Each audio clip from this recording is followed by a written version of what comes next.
Watch Season 4 of My Hero Academia as it airs in beautiful high-definition quality on all your devices as it airs on Verve. Try it for free, vrv.co/geekdom, plus tons of other anime and other forms of entertainment can be found on Verve. Check it out today. Try it for free. With Dragon Ball Z Kakarot just a few months away, I wanted to go back and discuss some of the classic Dragon Ball games of the past. Now, I have brought Ryan onto my channel in the past to discuss Dragon Ball GT Final Bout and Dragon Ball Z Legends, but out of the original trinity of PS1 Dragon Ball games, there's one that we haven't talked about yet, and that is Dragon Ball Z Ultimate Battle 22 on the PlayStation 1. So we're going to go ahead and delve into some awesome video game memories and not so awesome video game memories for Dragon Ball Z Ultimate Battle 22. Please welcome back from Battle Geek Plus, Caster Troy himself. It's Ryan. Hey, how's it going? Good to have you back, man. Yeah, thanks. And for those who don't know, I was over on his channel recently on his Dragon Quest XI review. So check out his channel. I will leave a link down below so you guys can check it out. So Ultimate Battle 22. Now, was this not... Because this game actually did come out domestically. See, with Legends Final Bout and with Ultimate Battle 22, they were the PS2 Trinity. And Final Bout actually came out back in 97 when it first came out. When in Japan, like right around the same time. Not exactly, but right around the same time. Legends never got a US release, but a few years after this game came out in Japan. In fact, I believe the date, if I look them up here, was actually 2003. So the game came out July 28, 95, but it wasn't until March of 2003, which is a long time, right, that we got the PS1 version of Ultimate Battle 22 in the States. And so I wanted to just get that factoid out of the way. But you and I played that game before it got, I guess, localized. Right, yes. I played it. Let's see. It was the fall of 1998 when Dragon Ball Z was first airing on Cartoon Network. Right. So, like, my friend had, like, bootlegs of the three PS1 games, you know, Ultimate Battle 22, Legends, and also Final Bout. So, like, he got these bootlegs from China, and you can easily tell they're bootlegs because, they were in this, really cheap plastic wrap, and then this obviously printed out, recreation of like the CD cover art.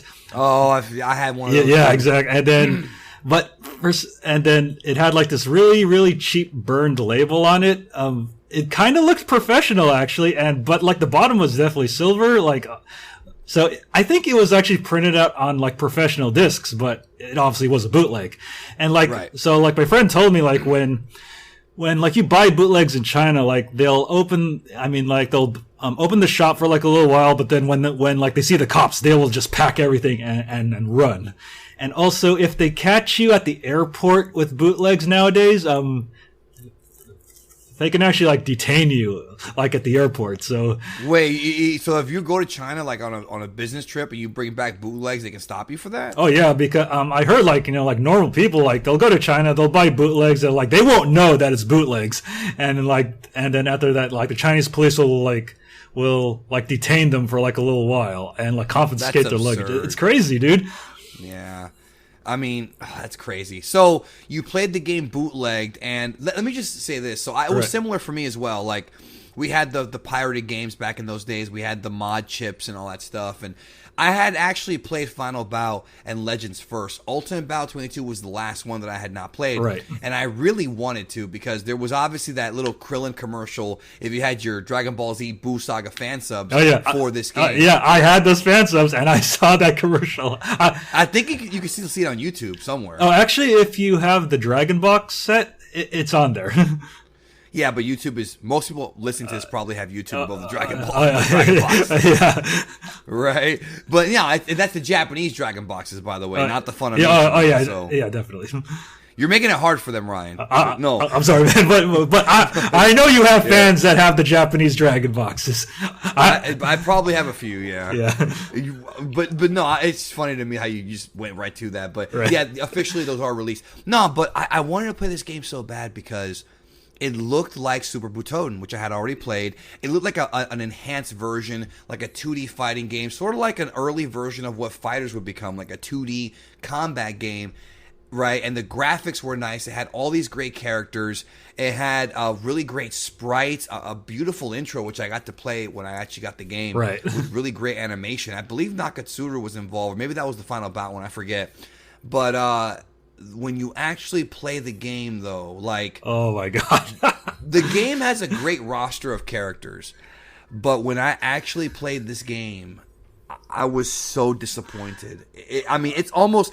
Final Bout might be, quote, worse. Right. But I don't know. And in some ways, this one was a little bit more disappointing.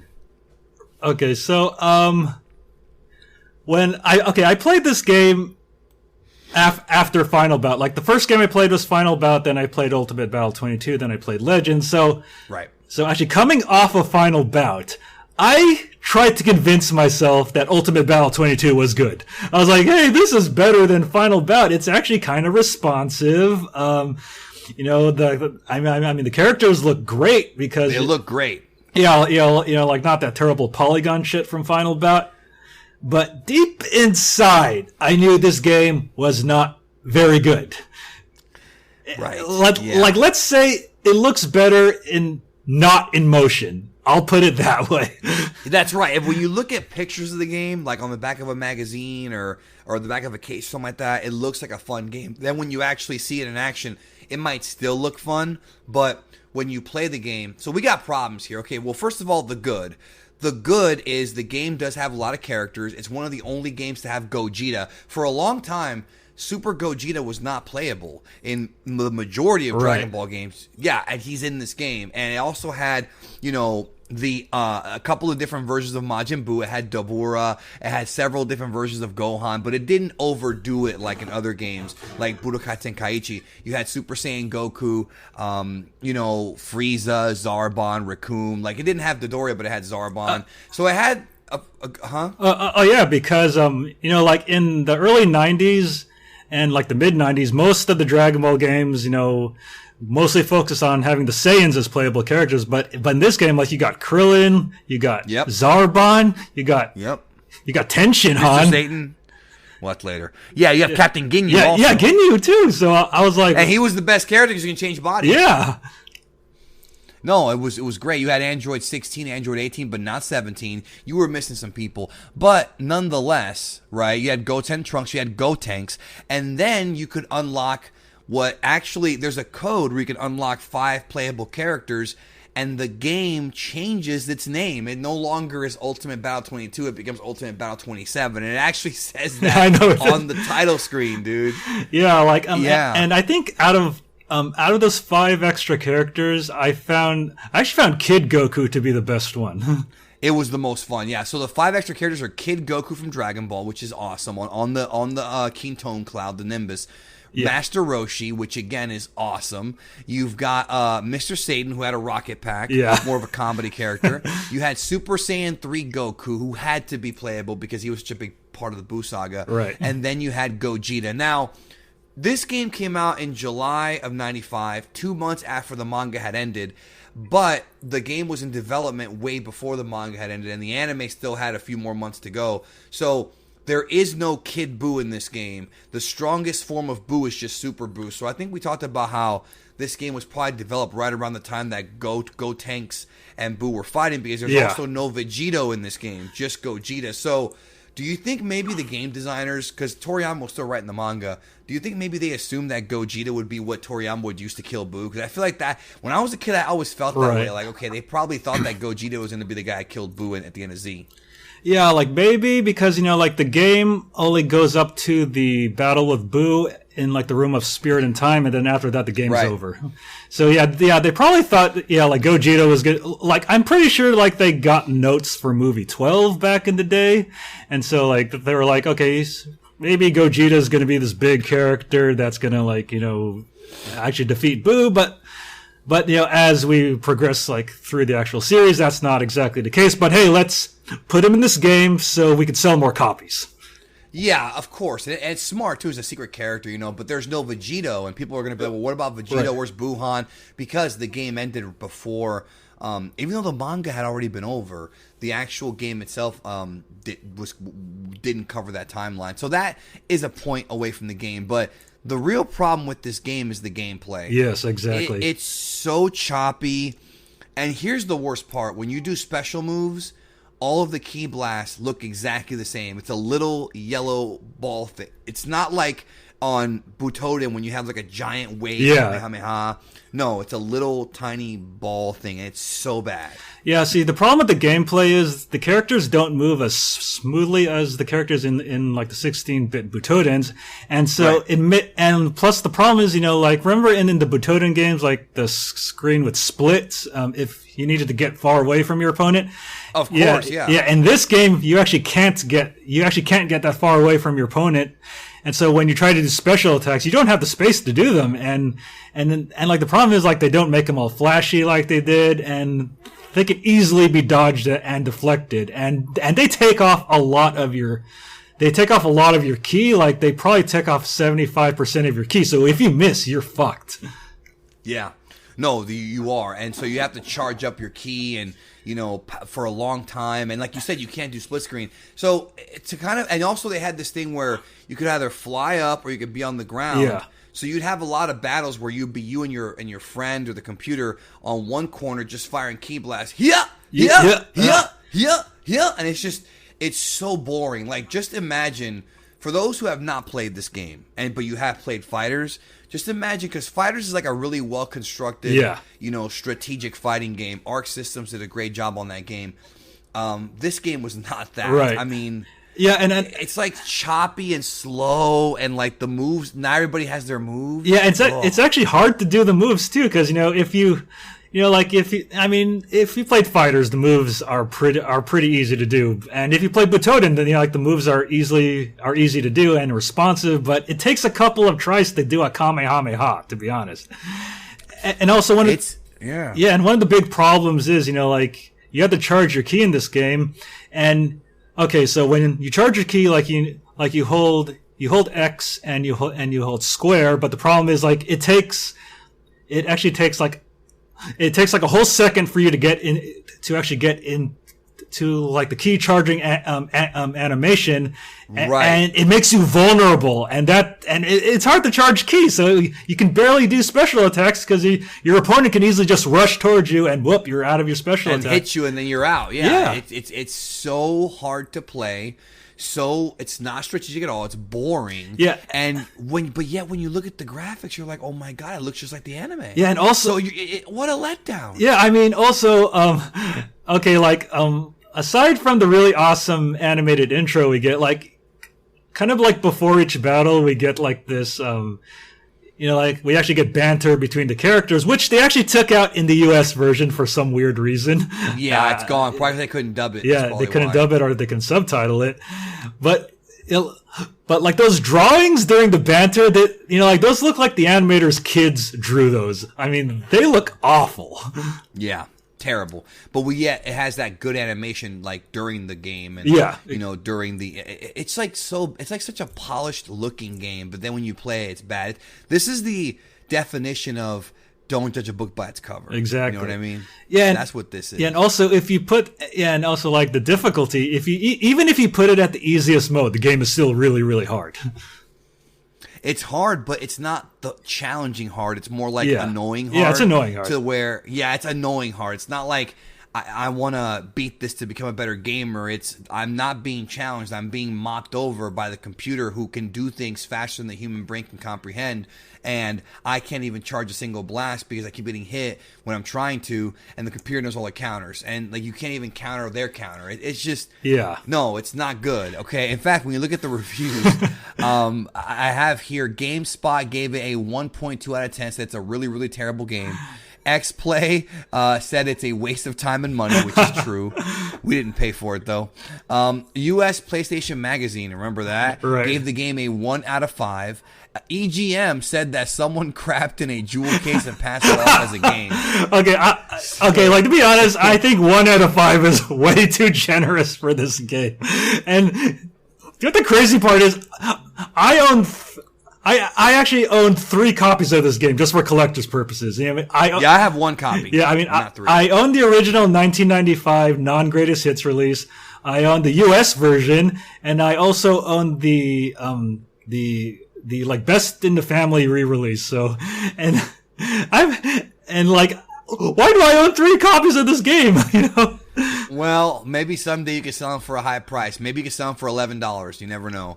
So yeah, maybe but $22. Yeah. I mean, well, the good news is if you want to buy this game, it's super cheap, no matter which version you get. It's not like Final Bout where the US version is like super expensive. Like every version of this game is like $10. I mean, I think I got the US version sealed for like $10.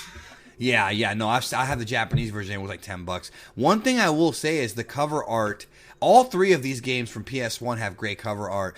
This one has, of course, base Goku, SS1 and SS3 with their backs to each other. It's a beautiful looking piece of art. Like, Dragon Ball art in the 90s was so awesome. Like, the guy with the big ears, whatever they call him, who did all the cover art for this and the promotional art for these games, it was either him or Nakatsuru. They're so good, and I love that style so much. Like it's like right up there with Toriyama. Like I'm not gonna say they're as good as Toriyama because writing a manga is hard, but for their still frames, they just so much detail, and it's unfortunate. Like I feel bad talking about this game, but the game sucks. I'm saying I feel bad because I wanted it to be good so bad. I know, dude. I really did. I mean, I admit this game is okay. I'll admit, Since you were talking about the art, this game is good to have on your shelf and, you know, just look at it. Like, you could pick it up, look at the cool art, you know, just look at the cool manual, but just as long as you don't play the game. I mean, it's kind of cool to show off in videos, too. Like, you know, if you're doing, like, a game review, it's cool to show off the art. You know, the art of the game. And also, we need to specify this as well, and I've talked about this before. This is the game that first referred to Super Boo as Super Boo. You know, a lot of fans... A lot of, how can I put this, supposed, quote, elitist Japanese Dragon Ball fans that claim to know everything about Dragon Ball and really don't know that much. I'm not going to name no names.